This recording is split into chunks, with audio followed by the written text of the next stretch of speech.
तो welcome dear friends. अपन ने जो पहले की वीडियो हैं उनके अंदर जो अपनी क्लास 12th थे का लेसन सेकंड है Lost Spring Stories of Stolen Childhood. तो यह लेसन है, ये एनिस जंग के द्वारा लिखा हुआ है। तो इस लेसन के अंदर अपन ने क्या देखा कि इस लेसन के अंदर जो एनिस जंग है वो भारत की जो गरीबी है उसका संजीव विवरण वो करती हैं। यहाँ पर भारत के दो स्थान, जिसके अंदर एक तो दिल्ली के आसपास का जो क्षेत्र है, जो सीमापुरी क्षेत्र है, जहाँ पर बांग्लादेश से आए हुए अवैध प्रवासी हैं वो रह रहे थे और वो कूड़ा बीनने का काम करते थे, जिसका जो करेक्टर है वो कौन है, साहिब ए आलम। तो साहिब ए आलम के द्वारा वहाँ के जो बच्चे हैं उनके जो नंगे पाँव कैसे चलते हैं, उनके पास में सही पोशाकें नहीं है, पढ़ने के लिए स्कूल की व्यवस्था नहीं है, तो उसका संजीव विवरण है वो एनिस जंग करती है। फिर जो भारत का दूसरा शहर जिसको हम फिरोजाबाद के नाम से जानते हैं, तो जो फिरोजाबाद है वो भारत की जो कांच की चूड़ी या कांच की चूड़ी बेंगल की एक इंडस्ट्री है और ऐसा लगता है कि ये पूरे भारतवर्ष के लिए कांच की चूड़ी बनाने का ये लोग काम करते हैं। तो वहाँ की जो स्थिति है, वहाँ के जो बेंगल मेकर्स हैं वो किस तरह से जीवन भर वो अपना एक मकान भी नहीं बना पाते, भरपेट भोजन खाना नहीं पाते। वहाँ की जो गलियाँ हैं वो बहुत ही तंग हैं, वहाँ पर चारों तरफ गंदगी है और उन जो भट्टियाँ हैं, गर्म भट्टियाँ हैं जहाँ पर कांच पिघलाया जाता है, वहाँ पर वहाँ जो काम करने वाले लोग समय से पहले ही अपनी आँखें हैं वो खो देते हैं। तो इसका विवरण है वो मुकेश के माध्यम से करती है और एनिस जंग बताती है कि नई पीढ़ी के अंदर मुकेश जैसे जो लोग हैं वो किस तरह से एक नई सोच रखते हैं और मुकेश मोटर मैकेनिक है वो बनना चाहता है। अब अपन आगे लेते हैं। सबसे पहले तो इस लेसन की जो ग्लोरीज या कठिन शब्द हैं उनको ले लेते हैं। एडिटर संपादक को बोलते हैं, एक्सेप्ट उद्धरण को बोलते हैं, कंडम निंदा करना, श्लोक कठिन परिश्रम या हार्ड वर्क, स्क्रॉन्जिंग यानी मांगता या खोजता, डंप यानी कचरे के मैदान, ग्लीबली यानी धारा प्रवाह, एम्ब्रेस्ड यानी शर्मिंदा करना, ब्लीक BLEAK के ब्लीक यानी फीका या उदास, सेल्फ ताक को बोलते हैं या भ्रांत को बोलते हैं, सपल्स यानी रगड़ना या घसीटना, ब्रीफली यानी संक्षेप में, डिसोलेशन यानी निर्जनता, पेरीफेरी यानी सीमांत या बाह्य क्षेत्र, मेटाफोरिकली यानी लाक्षणिक रूप से, स्क्वेटर्स यानी अवैध निवासी, डिवाइड यानी वंचित रहना, सीवेज अपन मल जल को बोलते हैं, ड्रेनेज जल निकासी को बोलते हैं, स्टोमक पेट या आमाशय को बोलते हैं, टेट्रेड यानी फटा पुराना या फटा हाल, पिच यानी गड़ा देना या लगा देना, ट्रांजिट यानी अस्थायी और एक्वायर्ड यानी अभिगृहित करना, प्रोपोर्शन यानी के अनुपात में, फाइन आर्ट यानी ललित कला, रेप्ड यानी लिपटा हुआ, बोदर यानी परेशान करना, लूम्स यानी अस्पष्ट दिखाई देना, धुंधला दिखाई देना, उसको अपन लूम्स बोलते हैं, मिराज यानी मरीचिका, एमिडेस्ट यानी के बीच में, फर्नेंस यानी भट्टी, वेल्डिंग यानी झलाई या गला करके किसी चीज को चिपकाना, डिग्नी यानी काला व गंदा, वॉलेंटियर्स यानी स्वयंसेवक, लेंस यानी गलियां, होवल्स यानी झुग्गियां झोपड़ियां, स्टिकिंग यानी बदबूदार, लेंस यानी गलियां, क्रम्बलिंग यानी ढहती या लड़खड़ाती, वोबिली यानी डावाडोल, प्रीम्यूअल यानी आदिम, बैंग्स यानी जोर से खटखटाना, सेक यानी कुटिया, थेस्ट यानी छप्परदार, वेसल्स यानी बर्तन, सिजलिंग यानी उत्तेजन या तपता हुआ, स्पिनेक यानी पालक, प्लेटर्स यानी बड़े थाल, चॉप्ड यानी बारीक टुकड़ों में कटा हुआ, फ्रेल यानी कमजोर, इम्पूराइज्ड यानी दरिद्र करना, रिनोवेट यानी नवीनीकरण करना, लिनेज यानी वंशावली या वंश परंपरा, इम्प्लाइज यानी का तात्पर्य होना, पेडी धान को बोलते हैं, माउंट्स जो ढेर है उसको बोलते हैं, अनकेप्ड यानी गंदा या अस्त व्यस्त है उसको अनकेप्ड बोलते हैं, तितर बितर, यार्ड्स अहाते को बोलते हैं, पाइल्ड यानी ढेर लगाना, सेंटी SHNTY सेंटी यानी झुग्गी झोंपड़ी, फ्लिकरिंग यानी कांपते हुए, ड्रेप यानी नीरस, सेंटिटी यानी पवित्रता, ऑस्पियसनेस यानी शुभ, हीना मेहंदी को बोलते हैं, ब्राइड दुल्हन को बोलते हैं, ड्रेंड यानी निकासन, रिब्ड यानी काटा, लेमेंट यानी विलाप या रिपेंट भी बोलते हैं इसको, कोऑपरेटिव यानी सहकारिता, विशियस यानी अनैतिक, ट्रैप्ड यानी फंसाना, हाल्डेड अप यानी पेश करना, अपेथे अपेथे यानी उदासीनता, वेब जाल को बोलते हैं, बर्डन यानी बोझा, स्टिग्मा यानी कलंक, ब्यूरोक्रेट्स यानी नौकरशाह, इम्पोज्ड यानी थोपना, फ्लैश यानी चमक, चीयर्ड यानी पसंद, एम्ब्रेसमेंट यानी घबराहट या उलझन, रिग्रेट यानी पश्चाताप, वही लेमेंट या रिग्रेट एक ही बात है, कंटेंट यानी संतुष्ट या सेटिस्फाई, हर्टलिंग यानी तड़तड़ की आवाज, HURT हर्टलिंग यानी तड़तड़ की आवाज, कॉन्स्पायर यानी षड्यंत्र या जालसाजी, मिजरी यानी दुख सैडनेस, हाइपरबोल अतिशोक्ति को बोलते हैं, मेटाफर रूपक अलंकार को बोलते हैं, सिमली उपमा अलंकार को बोलते हैं, पैराडॉक्स विरोधोक्ति होती है ना उसको पैराडॉक्स बोलते हैं, कारपेट यानी कालीन बिछाना, टोइल यानी कठिन कार्य, बेनिस्ट यानी निर्वासन, और कैलसनेस यानी कठोरता, कैलसनेस यानी कठोरता, सॉर्टिंग यानी अलग अलग छांटना, और डिजिटल यानी अंकीय। तो इस तरह से ये अपन इस लेसन के जो कठिन शब्द हैं उनका अपन ने हिंदी अर्थ देखा है। अब अपन इसके क्वेश्चन आंसर देखते हैं। सबसे पहले अपन देखते हैं थिंकिंग एज यू रीड के अंदर जो अपने लेसन के बीच में जो क्वेश्चन आते हैं उनका। What is Sahib looking for in the garbage dumps, जो कूड़े के ढेर हैं उसके अंदर साहिब है वो क्या तलाश कर रहा था। Where is he and where he has come from, और वह कहाँ से आया, तो इसका क्या जाएगा where has he come from, और वह कहाँ से आया। तो वही साहिब उसके अंदर क्या तलाश कर रहा था, तो साहिब है उसके अंदर गोल्ड है वो तलाश कर रहा था। Sahib is looking for gold, और इन अदर वर्ड्स और दूसरे शब्दों के अंदर something valuable in the garbage dumps, यानी कोई भी वैल्यूएबल यानी मतलब मूल्यवान चीज उन कचरे के ढेरों के अंदर। ठीक है। He is at Seemapuri, he lives at Seemapuri, वह सीमापुरी में रहता है। In neighbourhood of other, other के पड़ोस के अंदर, ओथर के पड़ोस के अंदर वह सीमापुरी में रहता है। Seemapuri in the neighbourhood of the other. Sahib has come from Bangladesh, Sahib है वो बांग्लादेश से आया था। He came with his mother in 1971, वह अपनी मम्मी के साथ में या माता के साथ में 1971 में आया था। सेकंड क्वेश्चन अपना, ये second question, what explanation does the author offer for the children not wearing footwear, यानी जो बच्चे हैं वो फुटवेयर यानी पाँव के अंदर जूते या चप्पल नहीं पहनते हैं, उनकी क्या व्याख्या है वो लेखिका करती है। तो अकॉर्डिंग टू ऑथर, लेखिका के अनुसार, one explanation for this habit of remaining barefoot is that is a tradition among the poor children of this country, यानी इस देश के जो गरीब बच्चे हैं उनके अंदर यह एक नंगे पांव रहना इसने एक परंपरा का रूप ले लिया है। हाउएवर, तथापि, the author quickly mentions that calling it A tradition, लेखक है इसका वर्णन करता है, इसको एक परंपरा पुकारते हुए, could be just a means of justification, और ये सारी चीजें हैं एक ऐसा साधन है जिससे इसको न्यायोचित ठहराया जा सके फॉर अटर डेस्टिनेशन, यानी उनकी बिल्कुल जो डेस्टिट्यूशन यानी उनकी जो तकदीर है उसको न्यायिक रूप से साबित किया जा सके। अगला देखो, नेक्स्ट है, is Saheb happy working at the tea stall explain. No, Saheb is not happy working at the tea stall.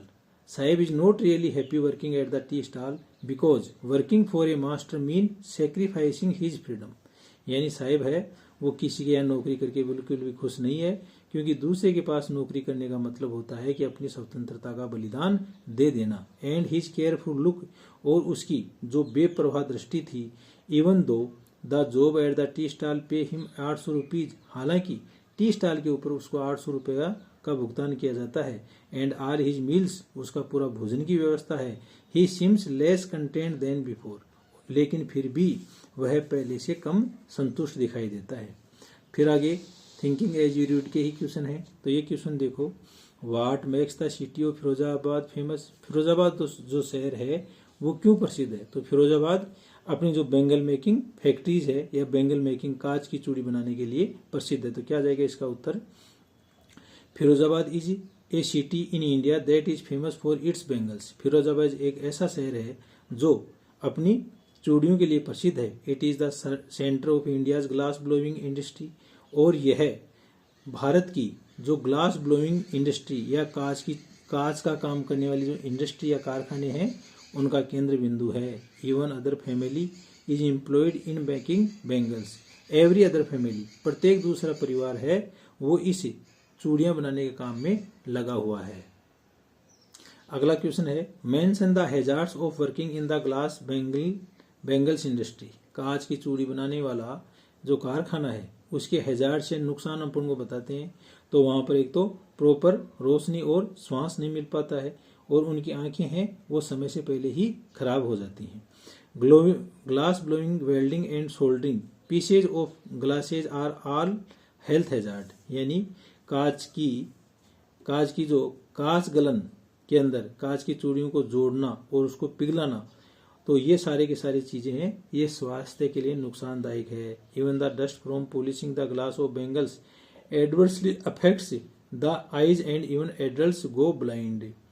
तो जो ग्लास ब्लोइंग इंडस्ट्री है या कांच की चूड़ी बनाने के जो कारखाने हैं ये व्यक्ति के ऊपर विपरीत प्रभाव डालते हैं। जैसे जो उनकी आंखें हैं वो कमजोर हो जाती हैं, एडल्ट्स गो ब्लाइंड, और किशोर होते होते युवा वयस्क होते होते उनकी आंखें अंधी हो जाती हैं। थस इस प्रकार से द सराउंडिंग्स यानी चारों ओर का इलाका, प्रिवेलिंग कंडीशंस और वहां पर व्याप्त परिस्थिति, and the type of job involve all prove risky, और जिस तरह का जो कार्य है जिसके अंदर सभी लोग सम्मिलित हैं ये सारा का सारा जोखिम भरा है to the health of the worker से। वहां काम करने वाले जो कार्मिक हैं उनके स्वास्थ्य के लिए ये सारी की सारी चीजें हानिकारक हैं। नेक्स्ट क्वेश्चन देखो, how is Mukesh attitude to his situation different from that of his family.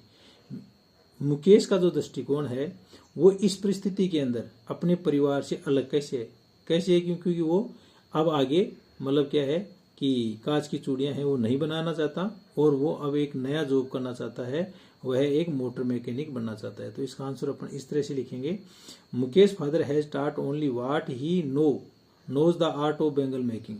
Mukesh का जो पिताजी है हैज टॉट उसने सिखाया केवल क्या, चूड़ी बनाना।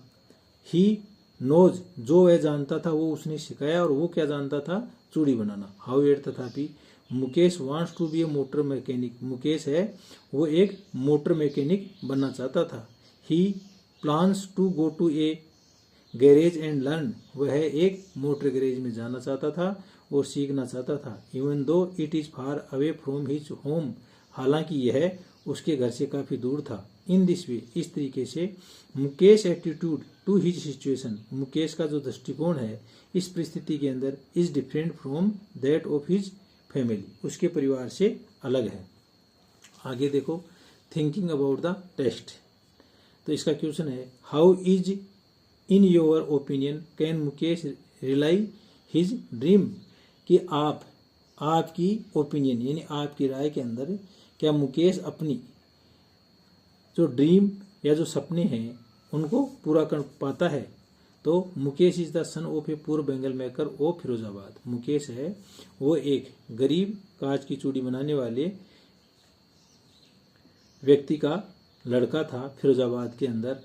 Most of the young man of Firozabad have no initiative यानी शुरुआत करना, और एबिलिटी टू ड्रीम, और फिरोजाबाद के अंदर कोई भी व्यक्ति है वो एक नई शुरुआत करने की और सपने लेने की योग्यता नहीं रखता है। बट लेकिन Mukesh is an exception, Mukesh है वो इसका एक अपवाद था। He has the capacity to take courage, उसके अंदर एक ऐसी क्षमता थी एक सांस लेने की, and break from the traditional family occupation व्यवसाय को बोलते हैं, और वह चाहता था कि ये परिवार का जो परंपरागत व्यवसाय है इसको अपन तोड़ेंगे। He has strong will power also, उसके पास में एक स्ट्रॉन्ग विल पावर थी, एक दृढ़ इच्छा शक्ति थी। He does not want to be a pawn in the hands of the middleman, और वह जो मिडलमैन के हाथों की कठपुतली नहीं बनना चाहता था और मनी लेंडर्स और साहूकारों की। He insist on being his own master, वह अपने स्वयं का मालिक बनना चाहता था। By becoming a motor mechanic, एक मोटर मैकेनिक या मोटर का मिस्त्री बन करके। He can realise his dreams by joining a garage, और उसने महसूस किया कि जो अपने सपने हैं वो पूरे किए जाएंगे ज्वाइनिंग ए गैरेज। उसने एक गैरेज है मोटर गैरेज को ज्वाइन किया, उसमें जाने लग गया। And learn the job of repairing cars and driving them, और वहाँ पर उसने कारों को ठीक करने का कार्य करने लग गया और उनको ड्राइविंग करने का। He will have to overcome many hurdles, उसने हर्डल्स यानी कठिनाइयाँ, उसने जो कई कठिनाइयाँ हैं उनके ऊपर काबू पाया। बिफोर ही सक्सीड, सफल होने से पहले। देन कम्स ट्रांसपोर्ट प्रॉब्लम्स, और बाद में जो परिवहन की समस्याएं आई। Money is the first one, और उसमें पैसा है वो पहले सबसे पहले होता है। He will have to earn some money himself, उसने अपना स्वयं का कुछ पैसा कमाया। The garage is a long way from his home, और गैरेज है वो उसके घर से काफी दूर था। He will have to cover it twice every day anyhow, और इस रास्ते को उसको 2 बार कवर करना होता था। एनी हाउ जैसे तैसे, बाय वॉकिंग ऑन फुट, पैदल चल करके। पेशेंस धैर्य, हार्ड वर्क कठिन परिश्रम, फिर्म विल दृढ़ इच्छा शक्ति, एंड और determination to learn will help him realise his dream, और उसकी दृढ़ इच्छा शक्ति है।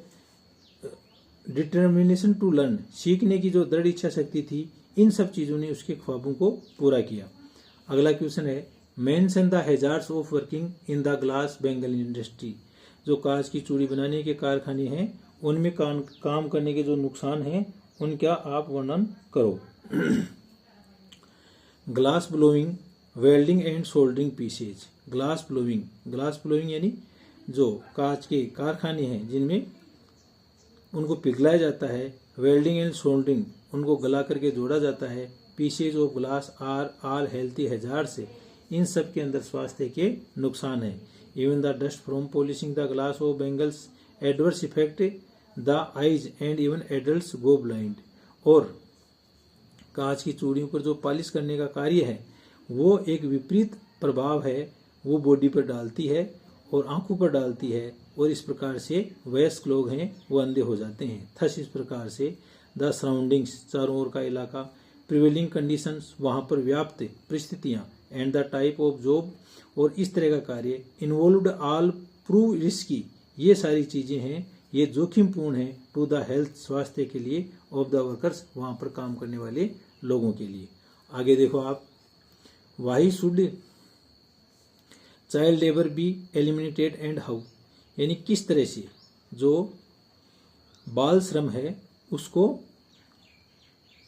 उसका निर्मूलन किया जाना चाहिए और कैसे। तो child labour should be eliminated, जो बाल श्रम है उसका उन्मूलन किया जाना चाहिए। Because it takes away from the child his childhood, क्योंकि यह एक बच्चे को उसका बचपन है उसे दूर कर देती है। And the prospect of elementary education, और यहाँ तक कि जो प्रारंभिक शिक्षा है उसे भी वंचित कर देती है। मोर ओवर, इसके अलावा, since the child labour are cheap, जो बाल श्रम है वो सस्ता होता है।